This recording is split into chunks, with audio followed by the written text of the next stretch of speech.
भगवान श्री कृष्ण जयंती संबंधी इस विशेष धर्म सत्संग में अब तक हमने श्री कृष्ण जन्माष्टमी व्रत, व्रत संकल्प, व्रत उपवास और इस दिन मध्य रात्रि को की जाने वाली पूजा की प्रत्यक्ष विधि, इन विषय बिंदुओं के संबंध में देखा।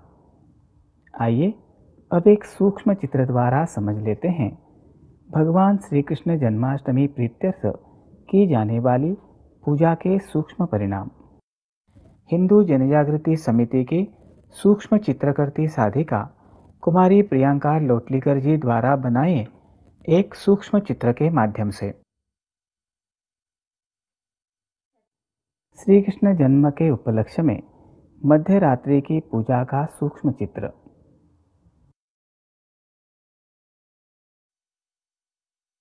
परमेश्वरीय तत्व श्री कृष्ण की प्रतिमा में आकृष्ट होता है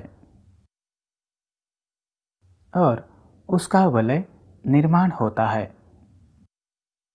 प्रतिमा में अप्रकट स्वरूप में विद्यमान श्री कृष्ण तत्व पूजन के कारण प्रकट स्वरूप में वलय के रूप में कार्यरत होता है।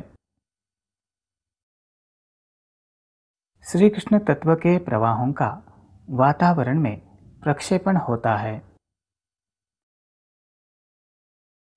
श्री कृष्ण तत्व का एक प्रवाह भावपूर्ण पूजन करने वाले की ओर प्रक्षेपित होता है।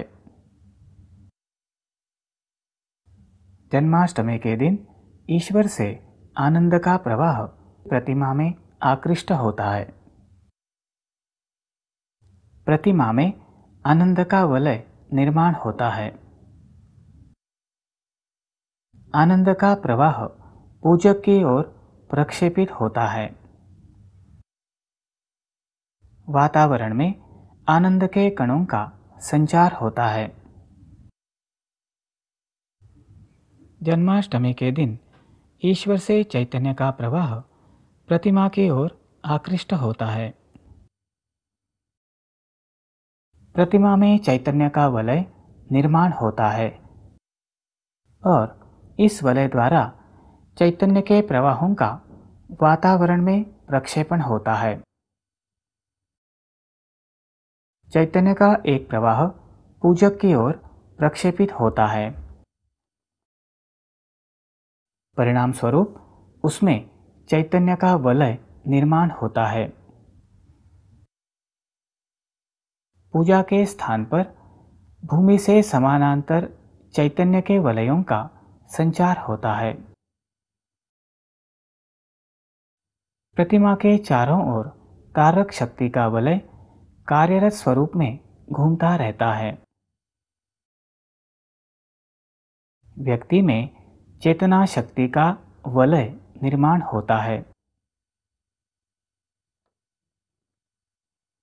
इस सूक्ष्म चित्र से जन्माष्टमी की रात्रि को भगवान श्री कृष्ण जी का पूजन करने का महत्व समझ में आता है।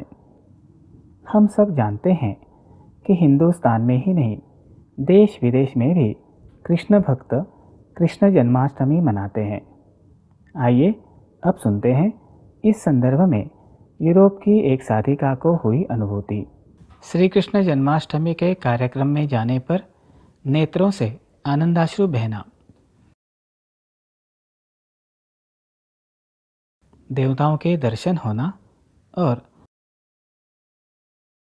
श्री कृष्ण अभिषेक के समय श्री कृष्ण का अस्तित्व प्रतीत होना। वर्ष 2007 के सितंबर माह में स्वामी विश्वानंद जी का वास्तव्य यूरोप में था।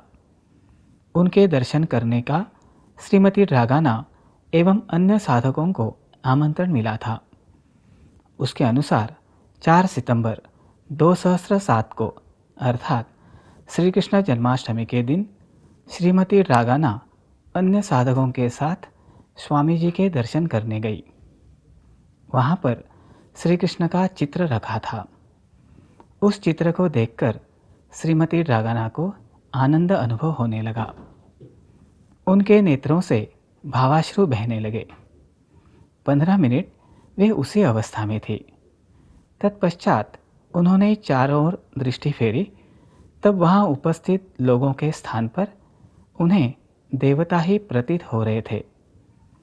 श्री कृष्ण अभिषेक के समय श्री कृष्ण का अस्तित्व भी श्रीमती ड्रागाना को प्रतीत हो रहा था। इससे उनका भाव बढ़ने में सहायता हुई। भगवान श्री कृष्ण की अनुभूति प्राप्त होने के लिए ना स्थान की सीमा है ना धर्म की। शुद्ध भाव के कारण भगवान भक्त के निकट आ जाते हैं। जन्म से अहिंदू होते हुए भी इस साधिका को श्री कृष्ण तत्व की इस प्रकार की अनुभूति प्राप्त होना विशेष है।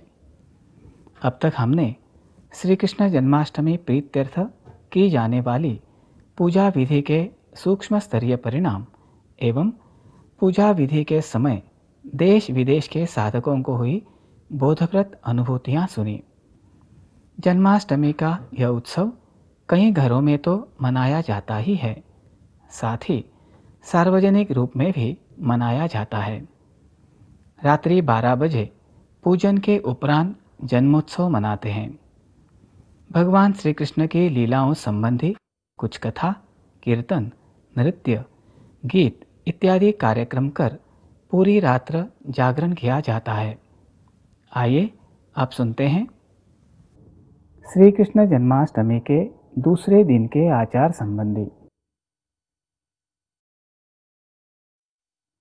श्रावण कृष्ण नवमी के दिन सुबह भगवान श्री कृष्ण जी का पंचोपचार पूजन कर महानैवेद्य निवेदित किया जाता है।